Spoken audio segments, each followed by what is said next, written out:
The most common aspect of an abusive relationship, besides the abuse itself, is victim blaming. Tied together with victim blaming is the psychological concept of the fundamental attribution error. This is a common cognitive bias that can be best understood in a 2x2 table.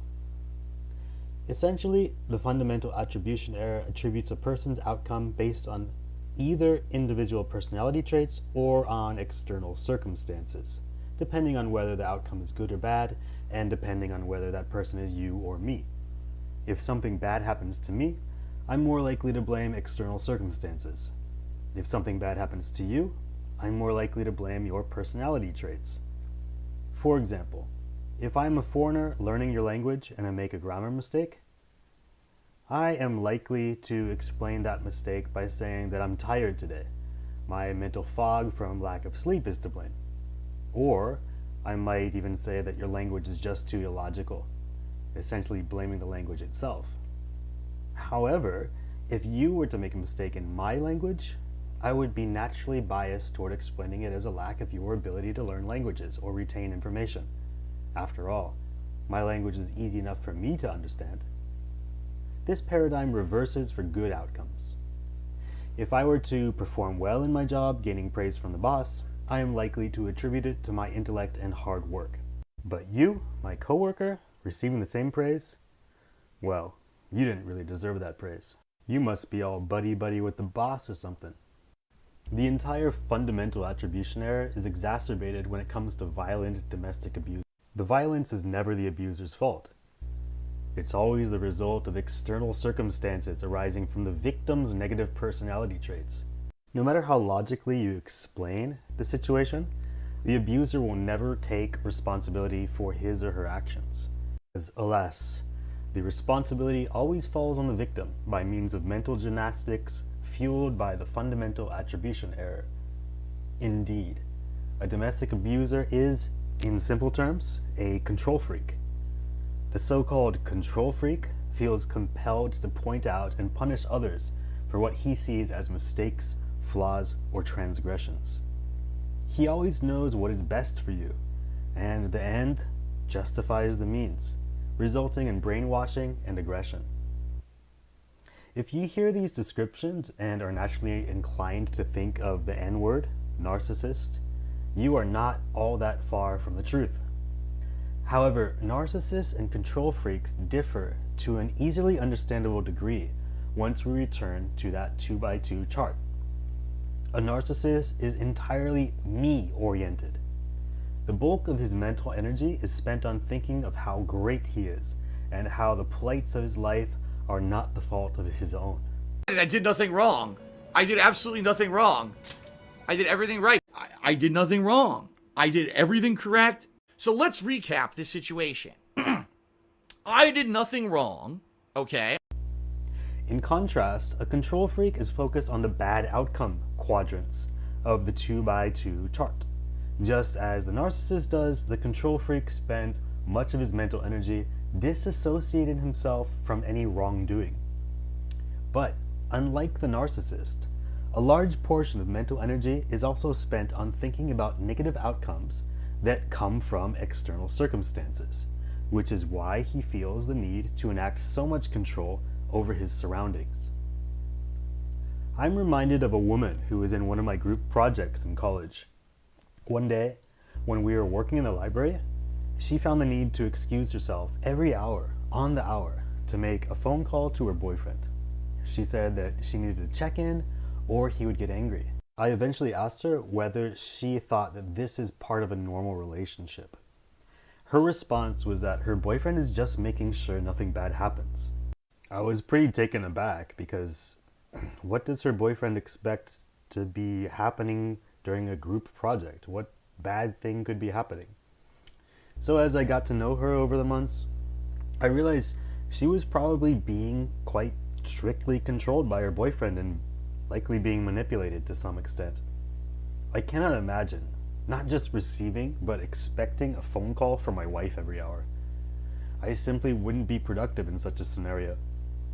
This is likely why, despite the stereotype of control freaks being prominent in upper management, the control freak typically is not a very productive member of society. The anxiety a control freak experiences in his day-to-day life, worrying about all the possible negative outcomes from each contact he has and each action he makes, is a huge interference to his life quality. A narcissist at least has many positive thoughts about the future, even if those thoughts are delusional. A control freak is focused almost entirely on the negative. As we move into our subject of interest, consider the following personality traits of a domestic abuser employing the fundamental attribution error and with control freak tendencies. First, he's always the victim. In negative situations, his actions are not actually his actions. He was instead impelled by others to act in a negative way. He believes that every interaction with a disagreement, one person is wrong and the other is right. Unsurprisingly, if he is involved, he is always in the right. He fakes empathy for the victim, making compassionate statements that completely betray his actions. He focuses on the reasons for his actions while avoiding discussing the actions themselves. In a police interrogation, this is easily seen, as he spends most of his time attempting to justify the violence in spite of police asking questions about the specifics of the violent acts. He brings up unrelated negative personality traits of the victim so as to characterize the victim as inherently bad, thereby making himself look good due to being in a relationship with a flawed individual. He acts entitled. In most cases, this results in the control freak placing great emphasis on the victim not adhering to his wants and desires. He gaslights the listener on the sanity of the victim. In cases where the control freak is male, this can break down to a women are just crazy, am I right situation, essentially downplaying the agency of the woman involved. If you pay close attention to this police interrogation, you will find all of these aspects in the statements of the suspect in our subject today. This is the case of Marvin Williams, not the basketball player, but the murderer of an innocent hairdresser, his on and off girlfriend, Cassandra Valentin. This is a woman with a service-based career spanning several decades, by which she undoubtedly had gained many regular customers whom she lent her ear. She was also a beloved aunt and sister. She was a fan of football, and she made a mean shrimp and grits, according to her nephew. Overall, Cassandra was almost certainly a net benefit to society, and the world was robbed of her prematurely. Let's give her a moment of silence.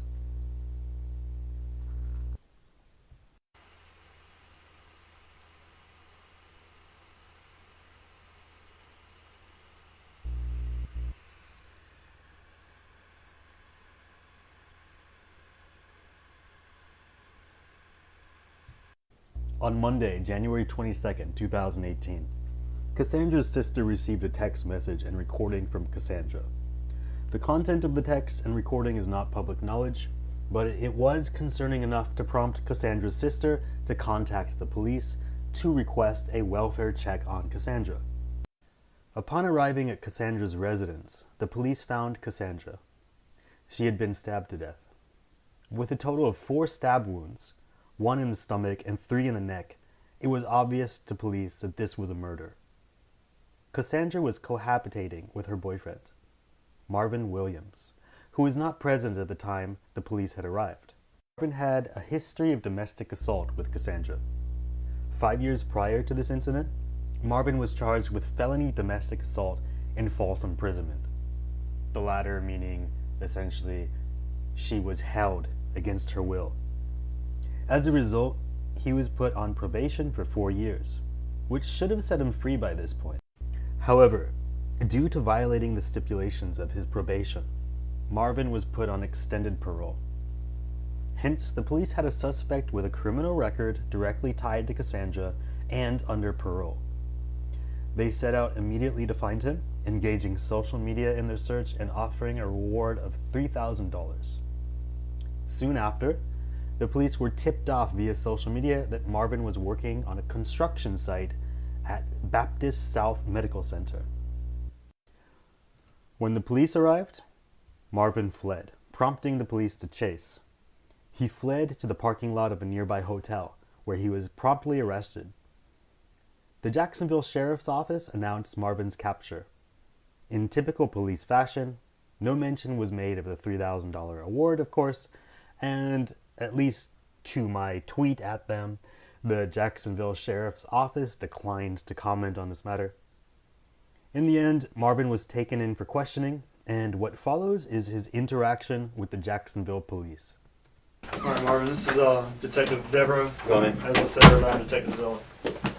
Good, man. How are you? Could somebody please tell me what's going on? Can somebody please tell me what's going on? Is perhaps one of the worst initial statements that can be made to the police in a situation in which you know you've committed a crime. First of all, this statement tells the police that your plan is to feign ignorance, meaning that any subsequent statements showing that you have knowledge of the event can be easily used against you. Any indication that your ignorance is not genuine is tantamount to a lie, and will certainly harm you in court. Secondly, feigning ignorance immediately puts the police on the offensive. From here, the police only need show that they have evidence that goes counter to your supposed lack of knowledge. Had Marvin resisted his impulse to say something as the detectives entered the room, the job of the detectives would have been much more difficult. As it stands now, the detectives have a simple goal set for themselves at the outset: show that Marvin knows more than he claims. We'll go through all that, but first we're going to start out. We'll read your rights real quick, and then we'll talk. Okay? Okay. Do you have any kind of understanding of why you're here today? No, I don't. Nothing's happened recently why we would be wanting to talk to you. No, sir. Because Marvin had made the statement that he was unaware of his reason for being detained prior to being read his rights, the detectives attempt to get Marvin to repeat his claim that he doesn't know why he's being arrested. The attempt is successful. If Marvin were really unaware for the reason of being questioned by the police, the natural response would be to inquire as to what happened. Instead, he's acting in the same way that most guilty suspects act, directly answering the questions of the detectives, which basically puts him in deep water because he gives a lot of superfluous details. An innocent suspect would most likely not engage in a seemingly perpetual answer and question session, but would instead, at the very least, interrupt the questioning with the police as to why he's being detained and why he's being questioned in the first place. I'm going to let you listen to the next 8 minutes uninterrupted for the sake of understanding the atmosphere of the interrogation room. After all, I think you've heard enough of my voice in the long intro, so I want you to grasp the atmosphere of this interrogation, and I think you're going to do it quite easily if you're paying attention. In any case, you'll hear my voice again after Marvin's first major slip-up. Okay. But now, when I seen the police, I'm on probation. I know that. That's why when I seen them, I froze, and then I no, I can't go back, so I took off. Okay. Where are you from? Originally, South Carolina. And your sister Minnie lives in South Carolina? Yes, sir. Okay. You have a sister here locally, goes by, her name's Lizzie, but she goes by Angela? Okay. You have a girlfriend here? I got a fiance. What's her name? Her name is Cassandra Valentin. Cassandra Hopkins Valentin. When's the last time you saw Cassandra? I seen her Sunday. Okay. Were you guys living together? Yes, sir. What's that address? 2051 Frank E. Avenue, Jacksonville 32208. You guys have a phone over there? She have a cell phone. I have a cell phone. Okay. What's your cell phone number? My cell phone number is 904-413-2502. I dropped my phone in water. That's why I can't even make a call. When did you drop it in water? Monday evening, Monday morning? around about 6 o'clock Monday morning. Okay, early in the morning. Did you work Monday or? No, I had an appointment. One because I couldn't go to work, and I couldn't call my foreman because of my phone. So So you did work Monday. Did you work Tuesday? Yes, I did. And then you work today, of course. That's where you're at today. Who do you work for? I work for Ferber. Ferber. What do you guys do there? Sheet metal. Sheet metal work. Okay. Do you guys work like at different parts of the city? Work all over, but I'm working at St. Augustine. Oh, the hospital out there. How did you get there today? My brother, I catch ride my brother every morning. Who's your brother? Not my biological brother, Muslim brother. Okay. Well, what's his name? His name is Joe. Joe. Joe. What's Joe's last name? Alfred. Alfred. Okay. So I don't hear well. So if I ask you, no, I'm not. What? You rode with him in his car. Mm-hmm. What kind of car does he drive? He drives a black car.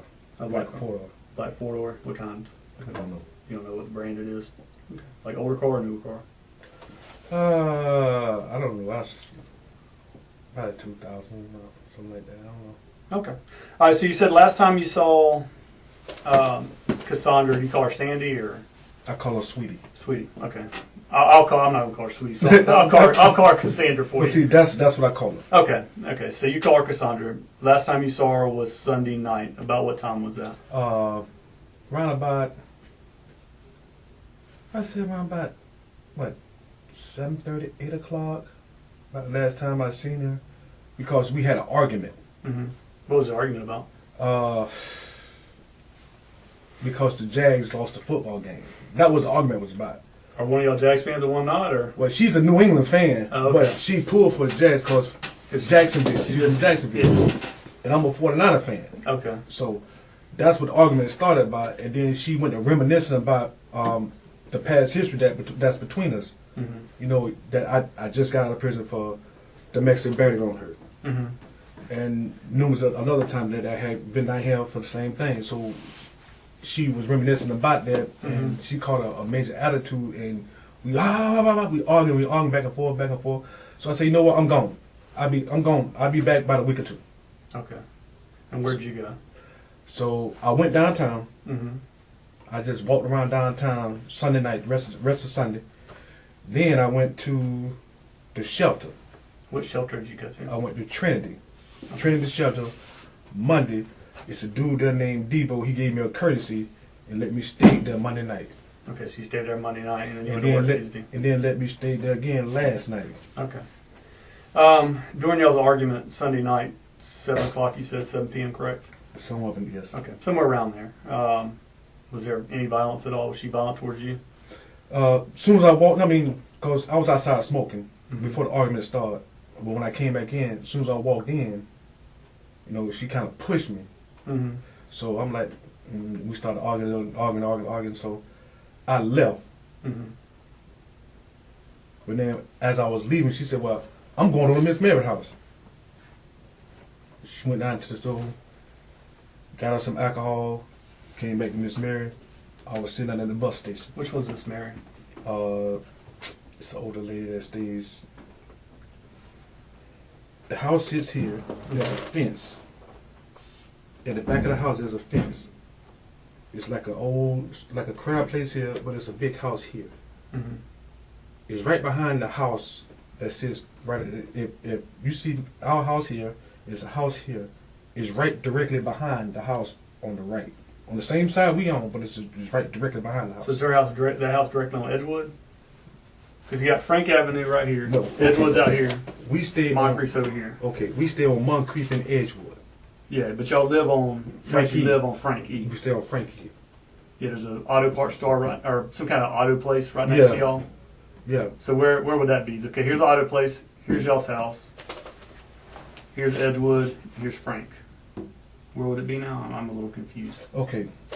It's like a shed here, like an auto place there. Yeah. Yeah, it's right here. Our house, okay, the house sits like this. Yeah. So this is the auto place. This is our house here. Yeah. Okay. Now, there's another fence right beside it. There's another house right beside us. Mm-hmm. Like y'all go like right beside each other. Yeah. Yeah. But it's a fence that separates our house. Mm-hmm. Now, Miss Mary house sits right behind the house that's on the other side of that fence. Mm-hmm. Sits right behind. Okay. So then so you said she was headed over there, and then where'd you go from there? I went downtown. Okay. How'd you get downtown? I caught the bus. You caught a bus. Do you remember which bus that is? The 3B. 3B, and you got on it right there. Where's the bus stop at? Right there on it's like the plaza. The little shopping center right there at Moncrief and Edgewood? It's like Moncrief Lounge, liquor store, beauty stop, stuff like that. Okay. Is there any connections there, or did you go straight downtown? Once I got on the bus, I went straight down to the bus station. To the one on Union Street? Like Rosa the big bus station? Mm-hmm. Okay. And then from there, where'd you go? I walked around town. I just walked just mad. Like, why we always arguing, this and that and third. Mm-hmm. So I just stayed at that all night. Mm-hmm. I couldn't call my phone. Like I said, I couldn't call my foreman. When'd your phone go? When'd you drop your phone in the water? Monday. Monday morning? Monday morning. You said about 6 o'clock? Mm-hmm. What about before then? Did you call anybody before then? I tried to call her. I tried to call her before I dropped my phone in the water. Okay. I tried to call her. She wouldn't answer the phone. I tried to call numerous of times. She wouldn't answer the phone. Mm-hmm. So I was sitting down at Hammond Park. My phone was in my back pocket. Mm-hmm. That's when my phone went in the water. At Hemming Park? At Hammond Park. Okay. But you were able to get it back out. Is that the phone you have with you today? Uh-huh. And it's just not working? It's just not working. I'm hoping that it dries out. Or I don't try to solely put it in rice. Put it in rice? Yeah, I was about to say rice is usually what they say. I put it in rice. If that don't work. Did it completely submerge, or did it just... It went all the way under. Oh, okay. Is it the fountain up there? Is that where it went in? Yeah. Okay. I thought there was a fountain up there. All right. Did you make any other calls between when you left Cassandra's and go to downtown? Well, I always try to call my sister Minnie Mm-hmm. and try to talk to her, Mm-hmm. but she didn't answer her phone. Did you leave her a voicemail? Now listen. All the questions I'm asking, I know the answers to. Okay. Okay, so here we see Marvin being caught in a lie, and notice Marvin's head tilt. A head tilt like this implies suspicion. What he's doing here is essentially saying, well, I know the detective's telling me that he thinks I'm lying, but I think they're bluffing. I think the police are bluffing. And if you notice his body language over the next 3 minutes, Marvin will continually make this head tilt pose. He does it later in the interrogation too, when he's not sure whether the detectives are telling the truth or not. But this is an important piece of body language psychology you should pay attention to throughout this interrogation.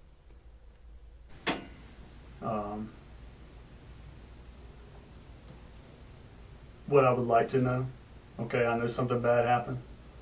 All right. I mean, I talked to your sister Minnie. I mean, in South Carolina. I got back from South Carolina about 10 o'clock last night. I've talked to your sister here, Lizzie or Angela. I'm not sure which. Do you call her Lizzie or Angela? I call her Angie. Okay, Angie. I talked to her locally. I've seen the text message you sent her. I've listened to the voicemail that you left for Minnie. Okay, so I know something bad happened. I know that you weren't downtown all night. Okay, I know that. Yes, I was downtown. I can tell everywhere your phone was when you made those calls. Okay, I know you went downtown. I know the last place your phone hit on a tower was downtown. I know all those answers to all those questions. Okay, what I don't know is I don't know your mindset. Okay, I don't know if you maliciously planned something or if something bad happened in the spur of the moment. But you know where I'm coming from, right? I mean, you got to know that I know all this, all right?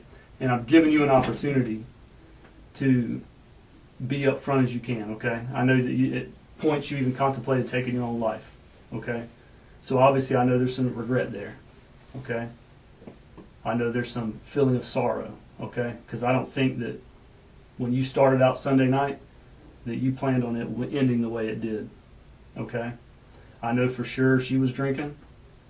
And yeah, I don't know about you, obviously, because I don't have a way of testing your blood from Sunday night, Monday morning. I don't know if you were drinking and things just went south, but I know things went south, okay? And they went a lot further south than her just pushing you. So the question today is, are you going to be honest? Or are you going to sit here and tell lies? All right? Listen, I went up and talked to Minnie, and he's been praying for you. Minnie's biggest concern was that you were going to either hurt yourself or you were going to force us to hurt you. And I assure her that's not what we want to do, okay? What I wanted to do is happening right now. I want to sit across from the table from you and talk to you, okay? I don't harbor any ill feelings for you. I tell you who I feel sorry for. The sorriest I feel for in all this is your sister Minnie. Okay? She had to listen to that message and worry about you for 2 or 3 days. Okay? And I've called and left her a message, but she doesn't get off work till 3, so she probably hasn't got that message yet. So, where are we going to be? Did you make a mistake and things went south? At this point, Marvin knows he's been caught in a lie. The detective played it quite smartly here. He probably recognized Marvin's psychological issues, and with a simple phrase, "Did you make a mistake?" gives Marvin a chance to state that he's lying without hurting his ego. After Marvin takes the bait, you'll notice his head tilting disappears. He knows he's been placed at the scene of the crime, and he now must move on to his plan B. That is, if he even had a plan B. He might be winging it. But anyway, his plan B, whether planned or winged, is extremely absurd. Just get a load of this whopper of a story.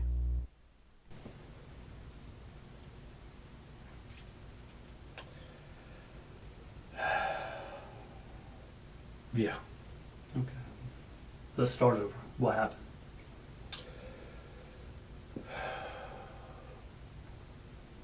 I was drinking. The internal world of a controlled freak, that is, the mentally internal world, the world he sees from his perspective. A control freak's world and the objective external world are at great odds. For a control freak, he is beyond blame as long as his actions are externally motivated. This is why Martin states that he was drinking. He believes that this helps excuse his actions in the police's eyes, which is strange, but for a control freak, the way he thinks is kind of the way everyone else thinks. At least that's how he believes the world to work. Also, can we give a second to appreciate the second detective who has been quiet the entire time? I have seen way too many interrogations be ruined by a second person who, for some reason, is compelled to speak, interrupting the questioning and ruining the atmosphere when the suspect is on the ropes. You know, a minute told me not to drink no more, because I can't handle it. Mm-hmm. And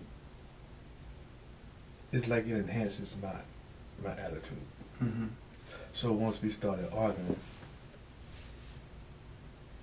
it's like a rage just came out. What happened?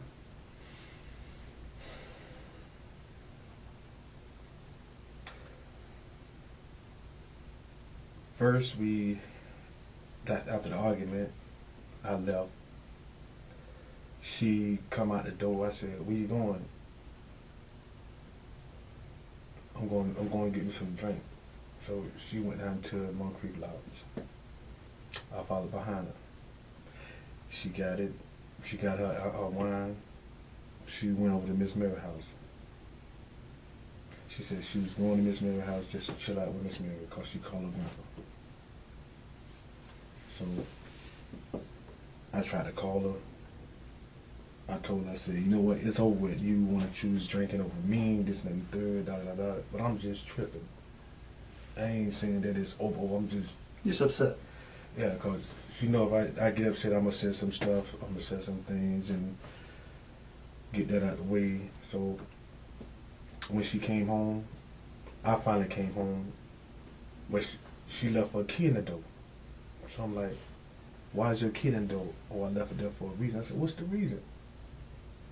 And then she started the argument back from the previous argument. So what happened was that the argument got heated some more. She went and grabbed the knife. I took it from her. And that's the end of it. I find it slightly amusing that he thinks if he says that's the end of it, the questioning will stop. And that's the end of it. This is a phrase, if you think about it, that parents use with their children when they don't want to justify decisions they've made for their kids. And Marvin definitely has used this speech in his abusive relationship with Cassandra. Unfortunately for Marvin, this phrase, I definitely do not doubt that Marvin has used this phrase specifically, in his abusive relationship with Cassandra. Unfortunately for Marvin, though, this phrase, used as an attempt to end his story right before the actual killing of Cassandra, is not effective with the police. Cassandra might fear to press an issue after she hears this phrase used by Marvin, but the police are not. Where were y'all at when she got the knife? It was in the hallway. Okay. And when you took it from her, what was she doing? She was struggling, trying not to give it to me, trying to give it to me. And she was being resistant, and she fell. I fell on top of her. What point did you get the knife? When I fell on top of her, because I had grabbed it like this, the handle part from her. So once I grabbed it, she was pulling. So I'm telling her, let it go. So when she done, still got put a little grip to it. I'm stronger than she is. I mean, obviously, you're a big dude. She's I'm stronger than she is. Even after discussing the passing of his lover, Martin can still laugh and smile in response to a compliment. We should all strive to be so positive in the face of tragedy. Yeah, so I'm trying to have I'm kind of like having fun, Mm-hmm. you know. So I loosened up and I said, "You want a knife that bad? You can have it, but I still got the handle part." Mm-hmm. When she pulled, she got the blade part towards her. So when she pulled, What was she grabbing at on the knife? she was grabbing like.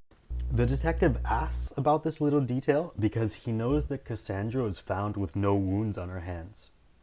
By answering this question in the affirmative, Marvin again gives the prosecution evidence that his story is a lie. Control freaks and narcissists typically will craft lies to fill in the details of a story so as to better control the narrative, making it seem as though they have complete knowledge of the occurrence.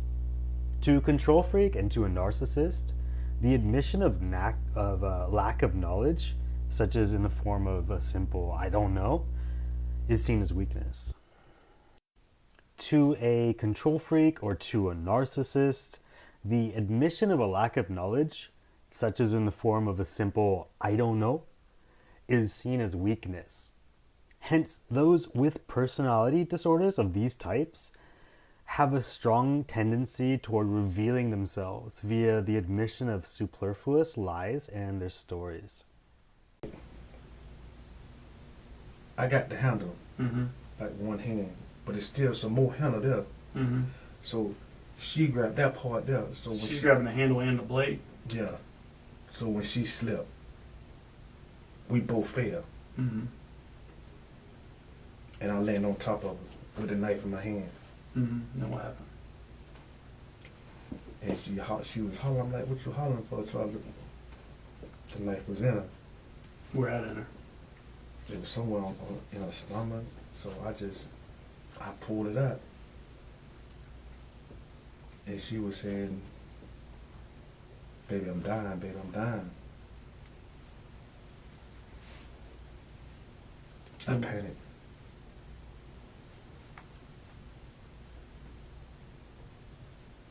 Then what happened?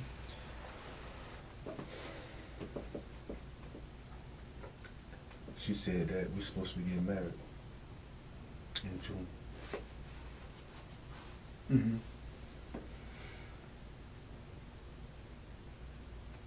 Only thing is when I pulled the knife out, I panicked so hard till, and I told her, ain't nobody gonna believe this. Ain't nobody gonna believe that you slipped and I fell on top of you. Imagine stabbing your lover in the stomach, one of the most painful places to be stabbed. Think about that for a second. What's your natural reaction? Is it that no one's gonna believe that it was an accident? Well, that's Marvin's first thought. But think of it this way. Even a person without a medical background, like me, knows that a stab wound is not fatal if you treat it quickly, because the stomach's just not a important part in regulating your body really quickly, right? So typically a stomach stab wound leads to death only via sustained blood loss. It's not the wound itself that kills. So if you love someone really deeply and you accidentally stab that person in the stomach, your first concern is probably to assist that person in seeking medical attention. That is, unless you have the imprecise medical knowledge and you believe that the stomach wound's actually going to kill, like a stab to the heart. In that case, you might act like Marvin. But Marvin's story is just ridiculous. Look, his story implies that he believes a stomach wound is quickly fatal. However, if you listen to what happens later in the interrogation, you'll find that even this implied belief is a lie. He knows that the stomach wound can be treated. Mm-hmm. At this point, it's the wound right here, and Just right in her stomach. somewhere in here. So I'm like, ain't nobody gonna believe this. Mhm. First thing they're gonna look at is our history together. The battery. And you're having this conversation with her at this point? Yes. Okay. And then I want to think about me going back to prison. Mm-hmm. I panicked. No, I haven't.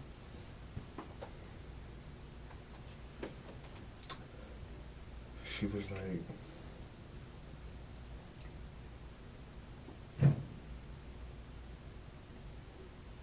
I'm gonna ask you something.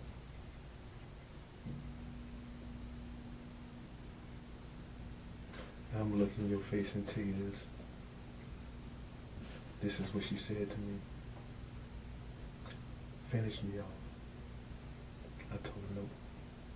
Said, baby, do it. I'm tired. I want to go home. The best interrogators are those who know when to be silent. The detectives are really letting Martin hang himself here. Think of the logic of this story. Cassandra also erroneously believes that the stab wound is fatal. Instead of pleading for help, she requests a quick death. But this in itself is a contradiction. Marvin, in this story, is implying that Cassandra believes a stomach stab wound is a death sentence, but also that its death occurs slowly. So she somehow understands that the stomach is not a vital organ, yet she also believes that she's beyond medical attention. Marvin, through his absurd story, displays myriad logical inaccuracies and inconsistencies for both the detectives and the recording in the room, most certainly damning himself in court. Also, is it not absurd that Marvin wants us to believe that the whole conversation is happening on the ground? Recall that this conversation is occurring immediately after both Marvin and Cassandra fell to the floor. Imagine falling on your lover, resulting in a knife being plunged into her stomach, and then the two of you just chill on the ground chatting. If you love me, finish me. We can see the control freak side of Marvin in statements like these. He didn't honor Cassandra's first request to take her life, but only acted after she gave him an ultimatum. He had to stab her to prove that he loved her, basically. And again, this goes back to control freaks only engaging in egregious behavior when outside circumstances force them into it. Who knows if he would have stabbed Cassandra had she not phrased her request in such a way. In the worldview of a control freak, this story makes perfect sense. But to the detectives and to anyone listening, this story is cartoonishly fake, as most of us do not believe in a true lack of agency.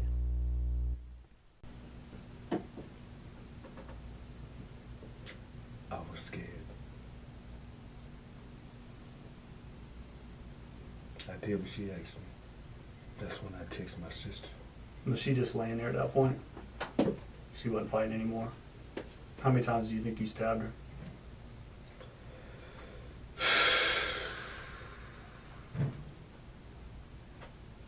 After that falling, went like three. 3 times, 3 more times? Where'd the knife end up? In her neck. Is that when it broke? In Marvin's own story, his mercy kill sounds quite painful. 3 stabs in the neck, with force strong enough to break the knife. Upon seeing such a scene without context, you'd be more likely to label it a cartel beheading than a mercy kill. Yeah.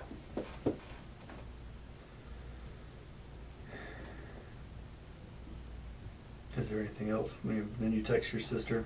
You text Minnie. I left the house. I'm sorry, you text Lizzie. I left the house.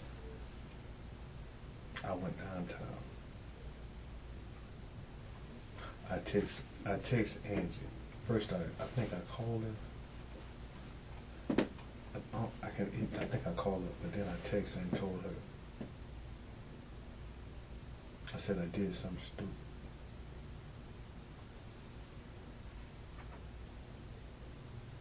Wasn't my intentions. I did something stupid. It is odd that Marvin would admit that he did something stupid here. Prior to this, his actions were either out of compassion or out of being intoxicated. Now it seems as though he's admitting a mistake.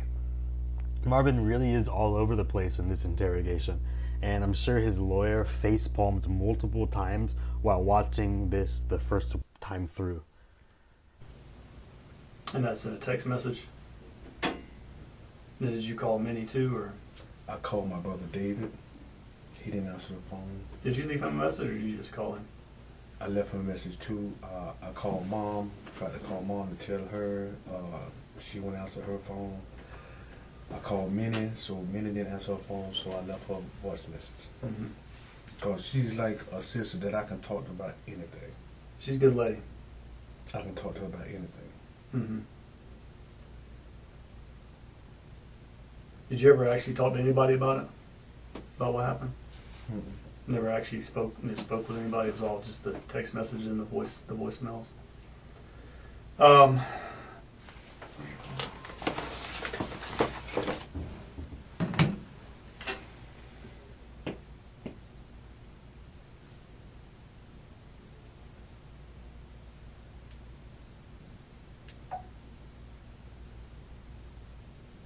Take a second because this phone's a little slow.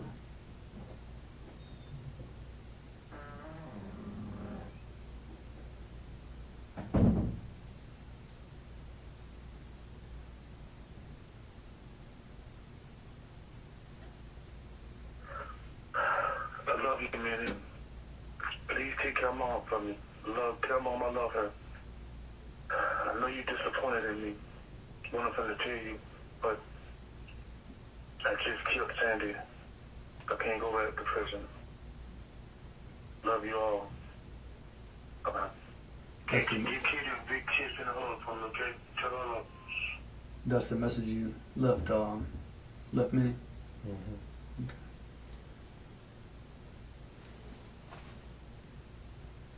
Where the photos at?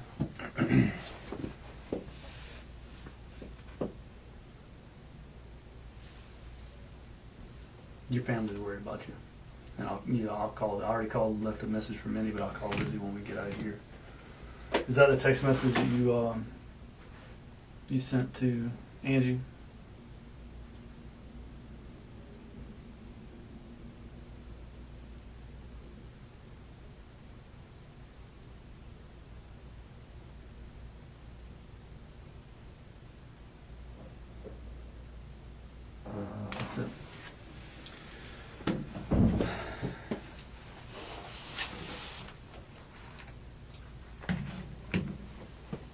when she was laying there after she got stabbed the first time,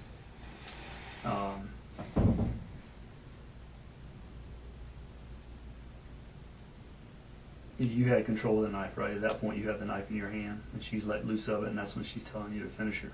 I had to pull the knife out of the stomach. What was she doing with her hands at that point? She just like relaxed, or once I pulled the knife out, she covered the wound. I said, "Baby, let me see." Mm-hmm. I offered. I said, "Baby, let me get some ice or something to put on it to slow the bleeding down." Mm-hmm. She said no. She said she was tired. She was ready to go home with her grandmother and her son. Were you standing up at that point, or were you? I was kneeling on one knee. One knee, and then she was on her kind of side to and back. I mean, obviously at that point, you're in fear of going to jail, correct? And that's why. And then she's saying to finish her. I mean, do you think at that point there was a better decision to be made? I mean, do you think stand up and call 911? You know, Detective, I've been on a long road with her. Yes, sir. I loved her. Mm-hmm. I fought so hard to get back with her while where we was at. Yes, sir. So do you really think that I wanted to do that? And I'm sitting here looking at you dead in your eyes. You really think that I wanted to do that? To her? Yes. No. No, I think you got upset and something bad happened. She begged me, sir. She begged me to do this. She begged you to kill her. Because she was tired. After that knife went in her, she was tired. I mean, do you think that? Do you still think, like, we're sitting here right now today, do you think that was the right decision? No, it wasn't the right decision. That's what I was asking. It was not the right decision.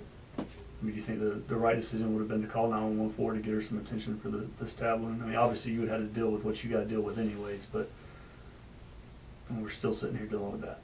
Man, I'll still been sitting right here. Yeah, she probably would have lived from the first wound.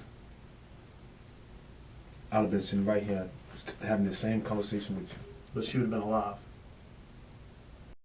If you're not familiar with the mind of a control freak, you would likely be confused by Marvin's line of statements here. The detective is arguing that if Marvin would have sought medical attention for his girlfriend instead of stabbing her 3 times in the neck, she would probably be alive today. However, Marvin simply keeps repeating that the situation would not have changed. While illogical, this is the mind of a control freak. Ultimately, the reasons that led him to the police interrogation room were always out of his control. He was forced to stab Cassandra in his mindset. Control freaks' mistakes are always due to external circumstances, and murder is no exception. And that's what I mean. I mean, there were some better decisions to be made.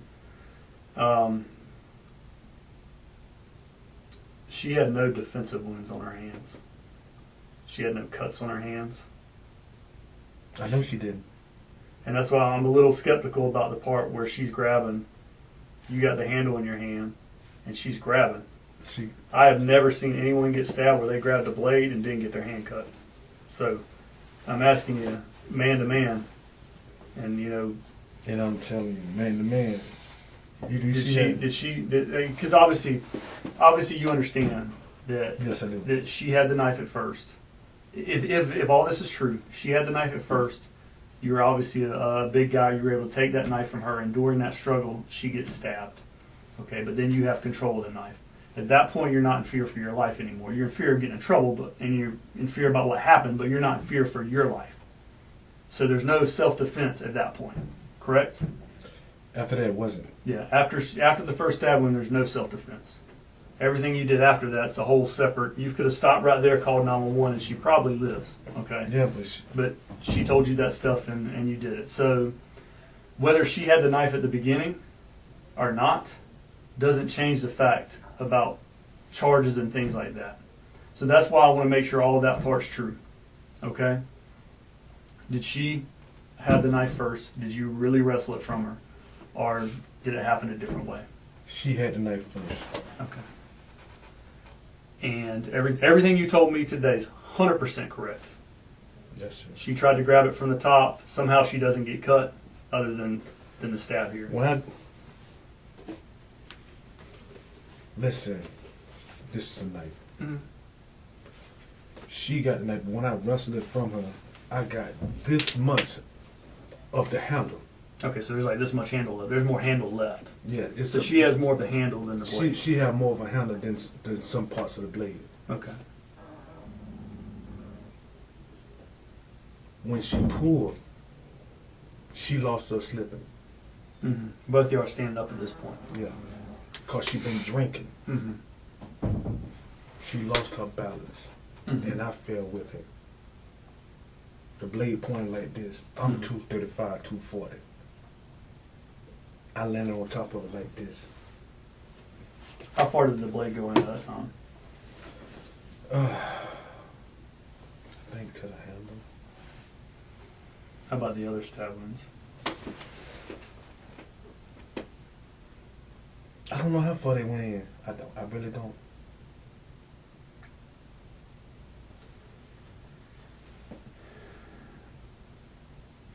What do you...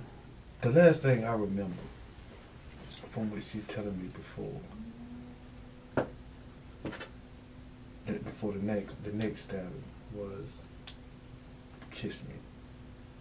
I bent down to her. She said, "I love you and thank you," and I kissed her. This story just gets increasingly absurd. So at this point, Marvin's story is that Cassandra slipped while wrestling with Marvin for control of the knife, leading to the knife being fully buried in her stomach. At that point, they both lay on the floor. Marvin tells Cassandra that no one will ever believe that this was an accident. Okay, and then Cassandra conveniently tells Marvin to finish her off, even using the phrase, "If you love me, you'll do it." We are then to assume that a look in Marvin's eye, as he's still lying on top of Cassandra, face to face, tells Cassandra that he'll do it. Once Cassandra sees that look, she says to Marvin, "Kiss me." He does, and they tell each other, "I love you." Then Cassandra says, "Goodbye," and Marvin upholds his promise, stabbing Cassandra in the neck 3 times with a violence strong enough to break the knife, all while, by the way, lying on the floor. If this were a movie scene, critics would be calling it unrealistic. Yet Marvin, in his delusions, think his statements are convincing enough for a police interrogation. That was after the one in the neck? That was before that one.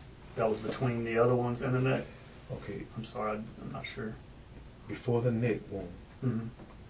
that's what she asked. That was what she was telling me. Okay. After the chest, before the neck. Okay. And then you kissed her and then stabbed her in the neck? When I kissed her, I said, "I love you." She said, "I love you too," and she said, "Goodbye." Did you receive any injuries while you were trying to take the knife? Did you get cut at all or anything like that? I mean, I know you got some nicks and stuff now, but I'm assuming that's from No, today this comes from or working. work. Okay. I mean, working, little nicks, little cuts, stuff like Yeah. that comes from me. The sheet metal stuff like that. Yeah. Okay, but you didn't get injured at all No. or any of that. What do you think, if you were on the outside looking at this, what do you think should happen to you? What I think should happen to me, Mm-hmm. I should join. I know you made some threats about that, but I mean, if you were, do you think, I mean, obviously you think what you did was wrong, correct? It was not the right thing to do. Yeah, she's the love of my life. Yeah. Did you guys have any other, I mean, I know obviously we have one other violent incident. Was there any other ones? We had a violent incident in. I first hit her in 11, 12, and then I went to prison in 13. Were the other ones documented, the 2011 and 12? Were the police called on those, or was it just the one where you went to jail? the police wasn't called in 11. I think the police was called in 12, and it was called in 13. When they called in 13, I went to prison. That's the one you went to prison for 4 years for. The one in 11, what was that incident? What happened? It was that she got the call with some men. And, you know, I got the hot head. Mm-hmm. So I asked her, I said, where she been at? And the dude was like, where he at? Where he at? I said, I'm right here. He got in his truck and left. So we had some physical altercations. Was it just hands that time? Were there anything else involved? Or? It was just hands. Okay. Was she injured at all? Or? She had a busted lip. Okay. How about you? Did you have any injuries? Or? What about the 2012 incident? She got injured pretty bad. She was injured pretty bad in that one. Did the police were called in that? She still got documentation, pictures and stuff of 12 and 13. Okay, so 12 and 13, the police were called. The 13 being the Yeah. incident that you went to jail. And that one, I know about that one, so you don't have to rehash that one. Didn't we have this conversation about 13 last year? I mean, in Me and 13? you? No. I only work homicides. I only work Oh, deaths. okay. So no, I wasn't involved in any of that other stuff. Have you ever? Has this been a problem your entire life, violence towards women, or is it just with her? No, I ain't never had a problem with violence toward women. Matter of fact, when I was locked up in South Carolina, I was against my sister's husband because he used to jump on her. Mm-hmm. And I didn't know Minnie's husband was doing the same thing, so I was against that when I got out. You know, Yeah. my mind frame switched when my grandfather passed in '92. Mm-hmm. Then my father passed in '97. Now I'm locked up now. I got locked up in '95. Yeah. My father died in '97. My grandmother in '99, and then a host of relatives that was constantly passing as the years went by. Now your sister was telling me that you were raised by your dad at least part of the time, while she was raised by mom. I was raised by my grandma. Well, she said grandma, but you were officially with dad or something. You got back with dad. I was officially. I mean, my grandmother had custody of me. Mm-hmm. My dad, he stayed there, but my grandmother had custody of me. Okay, because yeah, she said that the girls stayed with mom and the boys went with dad. My two older brothers went with dad. Mm-hmm. I continued to stay with grandma. You stayed with grandma when the other two left. Was there any abuse in the house when you were a kid, or Mm-mm. you were never abused physically, mentally, sexually, anything like that? There's never any problems in the house. You feel like you had a good childhood, as good as you could have with the situation that was going on. Mm-hmm. My grandparents gave me just about everything I could ever ask for, and sometimes not even ask. Okay. Did you go to school? Mm-hmm. How far did you go to school? I supposed to graduated in November the 15th from FCC for HVAC. Okay, that's recently. But you went to elementary school, obviously middle school or junior high, and then high school. When did you quit going to school at that point?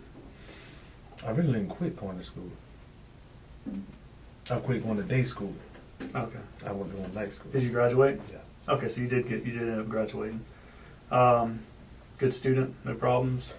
Well, I was a good student. I ain't gonna say I was no A student, but I was a good student. No learning disabilities, no issues like that, no mental issues, anything like that would have held you back. Not that I know about no mental issues. I ain't never had a psycho evaluation. Okay. You didn't have anything while you were in prison in South Carolina. They didn't offer anything. Well, they tried to give me. They scheduled me to talk to like 2 psych doctors, but they said there ain't nothing wrong with me. So. Okay. By this point, the detective has pretty much everything he wants, and the whole line of questioning is to document Marvin not having any childhood trauma, mental issues, or learning disabilities that could potentially impact a guilty verdict in court. Marvin is unaware of this, and he answers in line with strengthening his own ego. So he's basically giving the police what he wants because he feels good with these answers.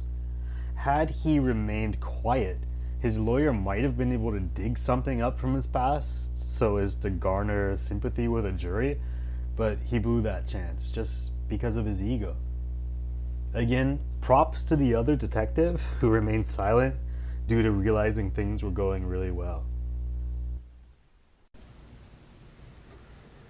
We're gonna step out real quick. I'm gonna make sure there's nothing else. Do you need anything else? You want another bottle of water? Or? Yes, sir. Okay, let me grab you something.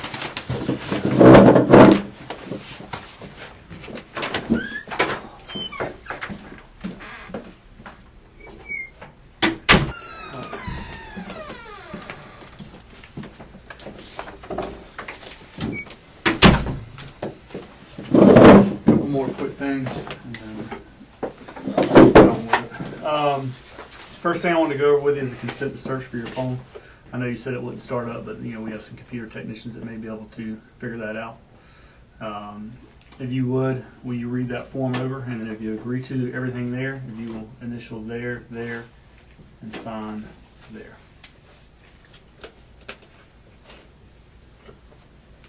If you have any questions along the way, let me know. It's a pretty long form. So.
So initial there, if you agree, initial there, and sign there.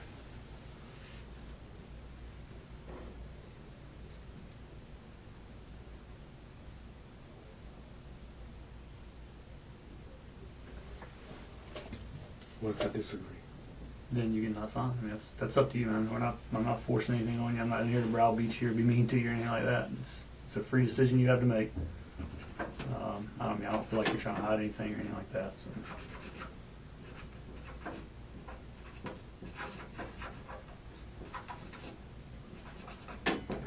Thank you.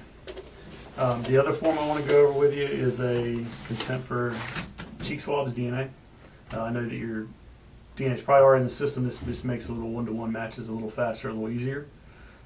Same thing. It's a form. Just read it. If you have any questions, ask me. And when you're done, if you consent to that, if you will sign right there. And just like that other form, you have every right not to sign.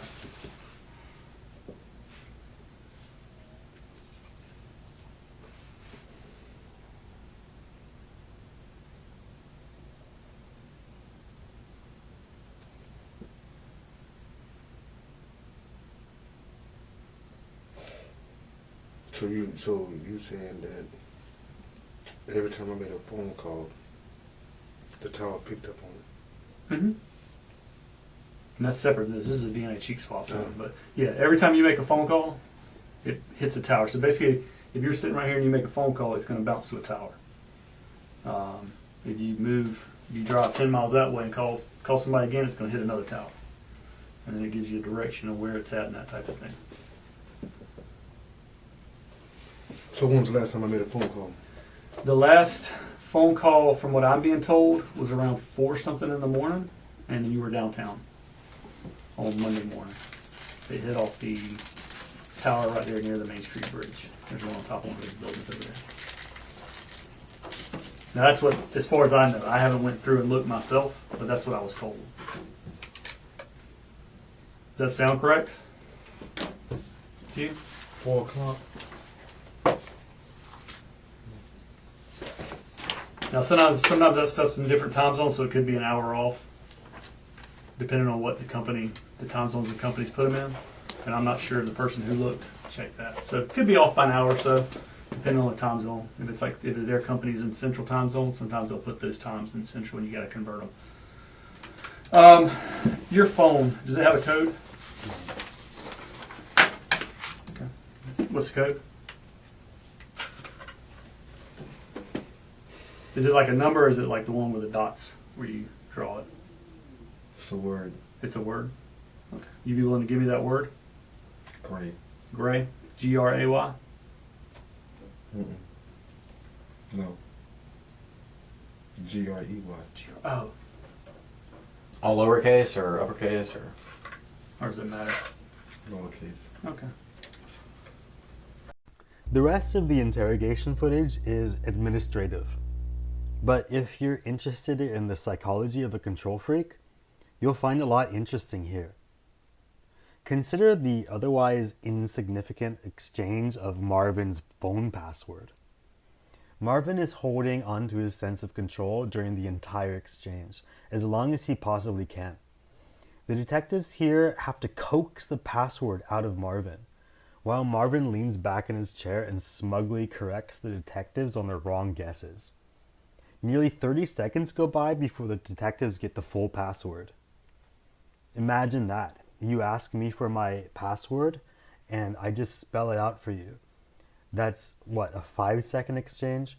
But with Marvin, a control freak, it takes 30 seconds because he needs to grasp onto that sense of control. And throughout these 30 seconds, Marvin flaunts his control over his password by being as vague as possible and by engaging in lengths of silence. This is the same psychology outwardly expressed by toddlers who have just gained what psychologists term theory of mind. The ability to know that your knowledge is yours exclusively. This is around the age when children create imaginary friends and fantastical stories, and they refuse to directly answer their parents' questions.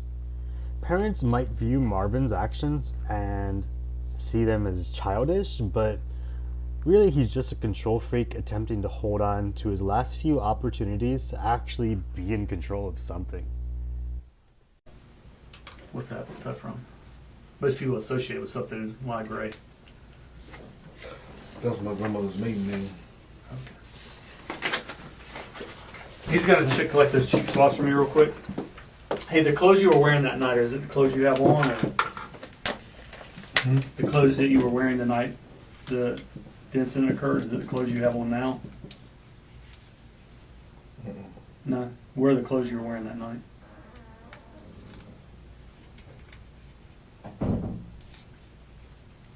I don't know.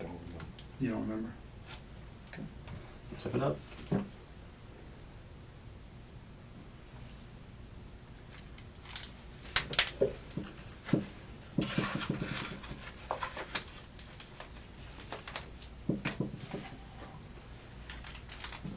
What's that?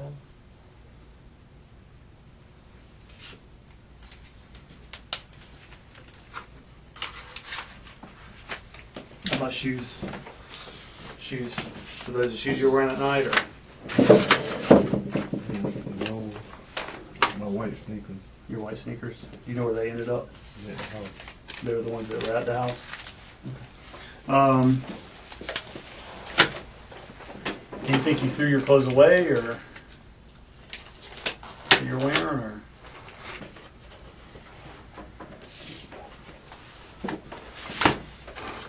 oh no. All right, we got a couple more house clearing things to do. I'm gonna get you a uniform to change into, a jail uniform. A couple. What things to do?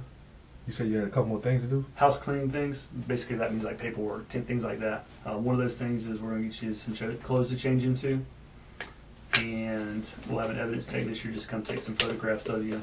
They'll take photographs of your hands, any injuries you have, any injuries you don't have.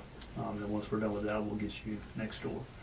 Do you have any questions or anything I can do for you, within reason, obviously?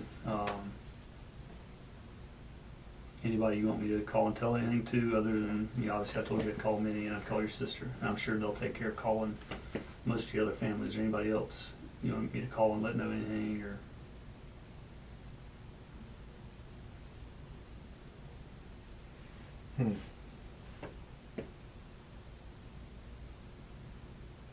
So how can I get my check down here?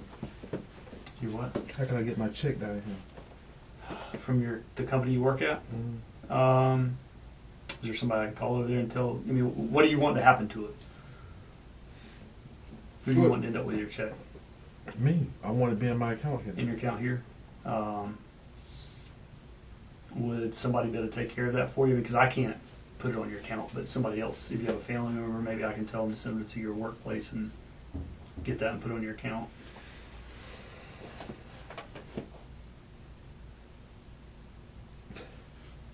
And would you want me to call Lizzie and have her? No. No, not her. Your boy Joe, is he close enough to somebody you would trust, or Can I use the phone? who you need to call? I mean, you'll be able to use the phone over there. And I mean, it's free and holding. How long would it take you to get in my phone?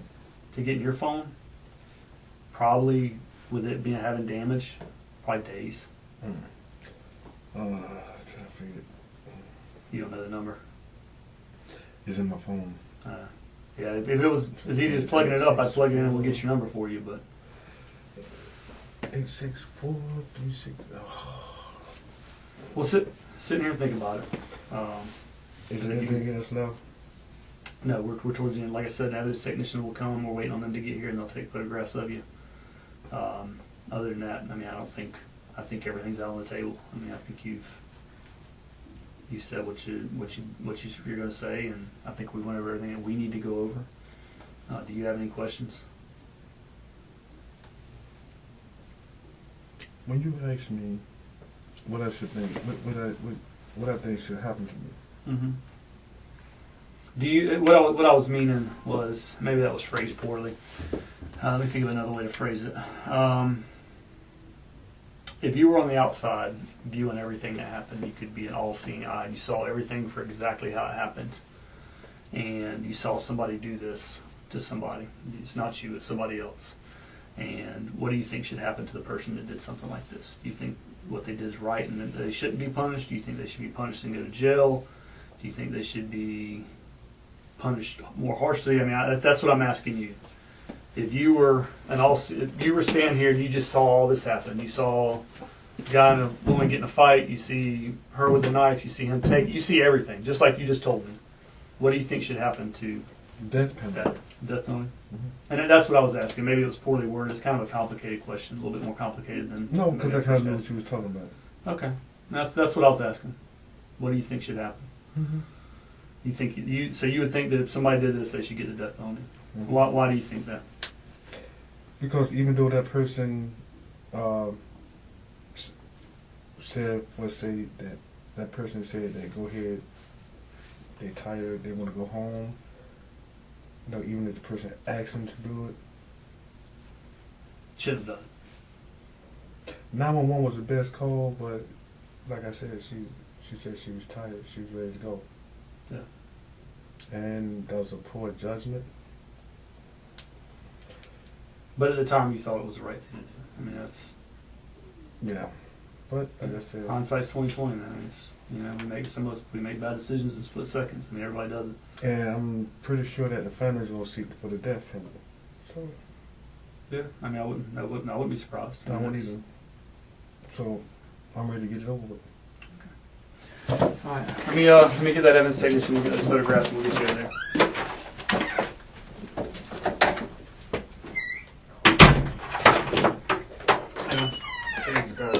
Yeah, we're going to change real quick first. She's going to get some photographs of you first, and then we'll get you changed, and then I'll get you to the bathroom. What is that? Gel clothes? Gel clothes? Clothes? You stand there with your back on You the can wall? wait real quick. We'll get you some bigger ones when we get over there, but that's all we have for right now. I cannot get in there. You don't think so? Well, we'll try. We'll see what we can do. This is the second time in an interrogation that lasts under 1 hour in which Marvin shows pride about how big he is. It's quite likely he has narcissistic personality traits. His size isn't a bodybuilder's size. That is, it's not the size that came from effort in the gym. His large stature, instead, is genetic. It's a circumstance of birth. And pride in these traits, traits you can't control, is often a narcissistic trait. Marvin also continues to flaunt the little control he has by telling police officers that they are ill-equipped to properly clothe him. All right, just look at me. It'll whatever it is, it'll be something you're wearing for like 10 minutes till you get over there. I ain't gonna be getting that shirt. Okay.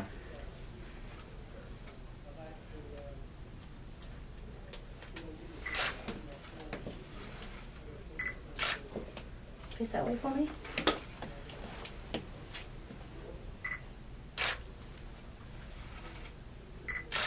Face the wall for me.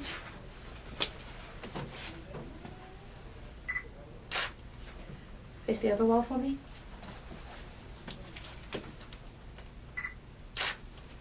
If you would, go ahead and have a seat right there. And put your hands on the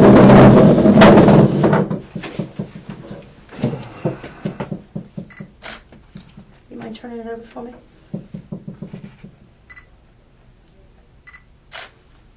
The other hand, please.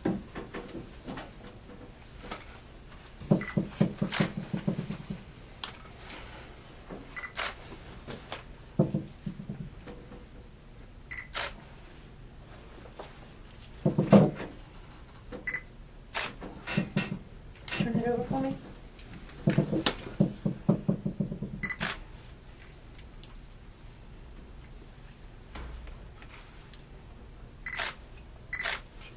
From work. Yeah. Okay. Just you have any injuries on your chest, back, anything like that? Probably something from when they tased me. Okay. Will you take your shirt off and she'll take some pictures of you real quick? And they had them cuffs too tight. Yeah, I see you. Huh? I saw your wrist.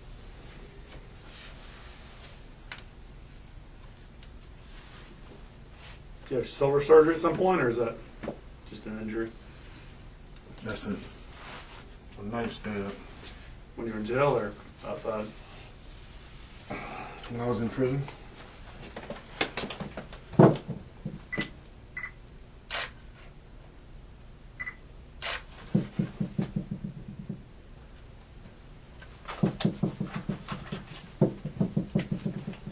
Did you convert while you were in prison or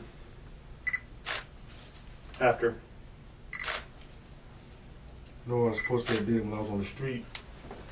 But I got locked up, so I went ahead and took it in while I was in it. No injuries on your chest?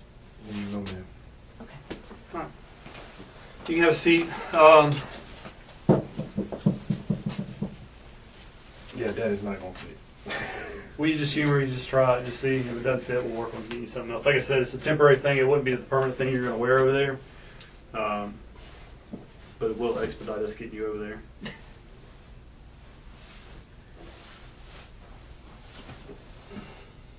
Take it off, man. Again, Marvin attempts to wrestle some control from the detectives. He hesitates to even attempt to put on the shirt, essentially saying, "I know I won't fit in this. Like, what are you, stupid?" When he actually puts the shirt over his head, however, it seems as though he could pull it down over his torso quite easily. At this point, the detective just gives up, seemingly to avoid trouble. Indeed, once you recognize a control freak in real life, it's better to avoid confrontations than to call them out, because you'll never have a harmonious ending to the interaction. The detective's goal at this point is just to get Marvin to holding, and he's thinking probably, okay, if you want a bigger shirt, we'll get you a bigger shirt, whatever will get you to the next step in processing. The detective's job is done at this point, and I'm sure he just wants to call it a day and go home. You ain't got to go no farther than that. How about the pants? See what you think of those, and then we'll...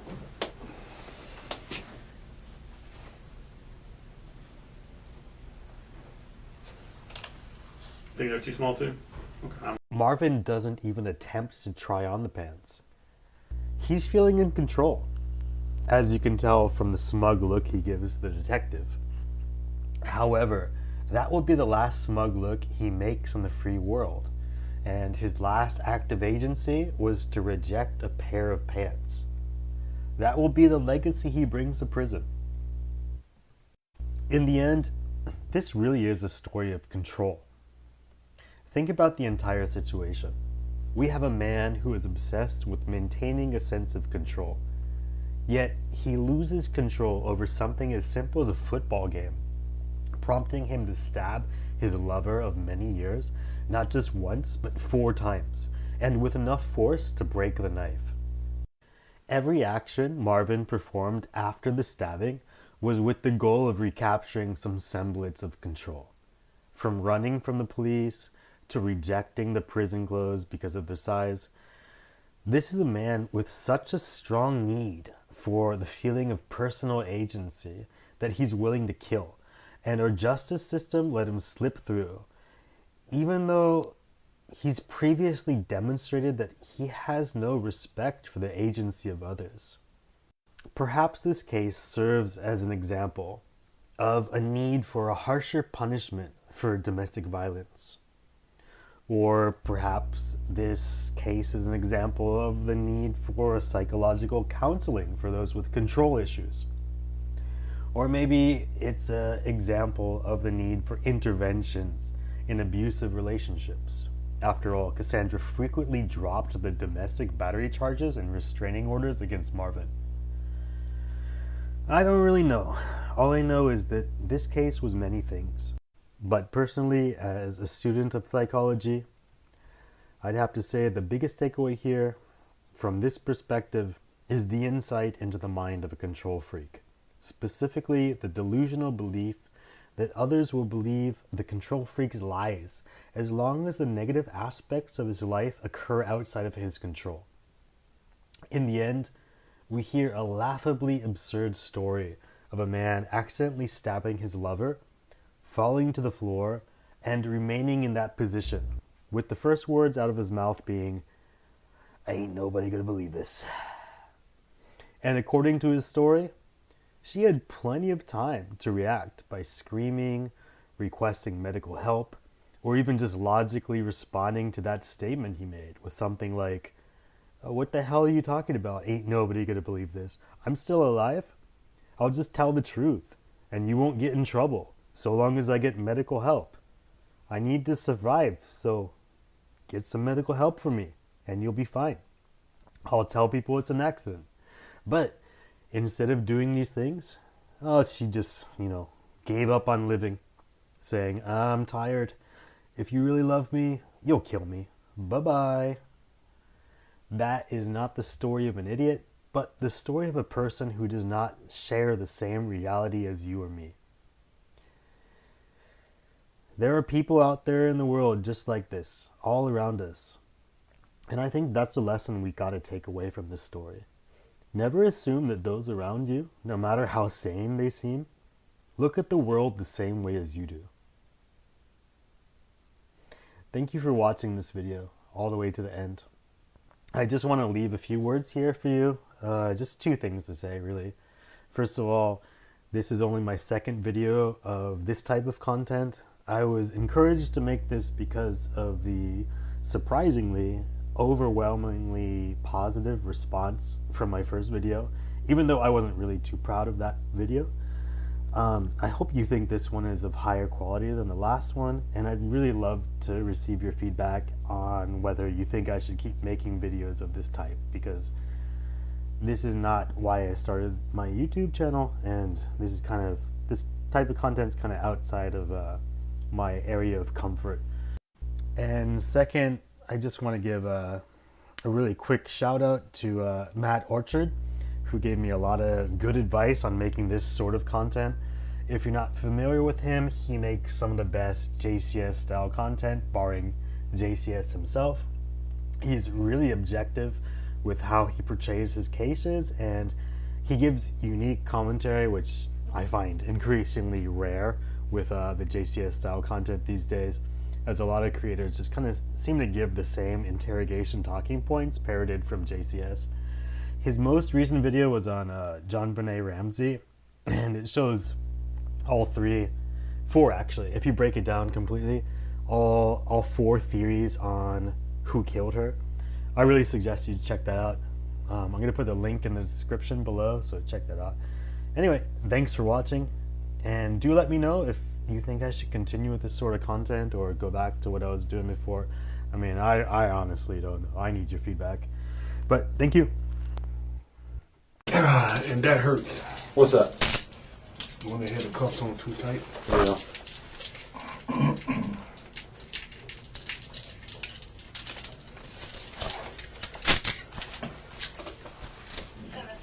You need to get some walking over there, right? No, what's it? You want to just drive over there? Yeah. It don't matter. I need to walk. I mean, what's in here?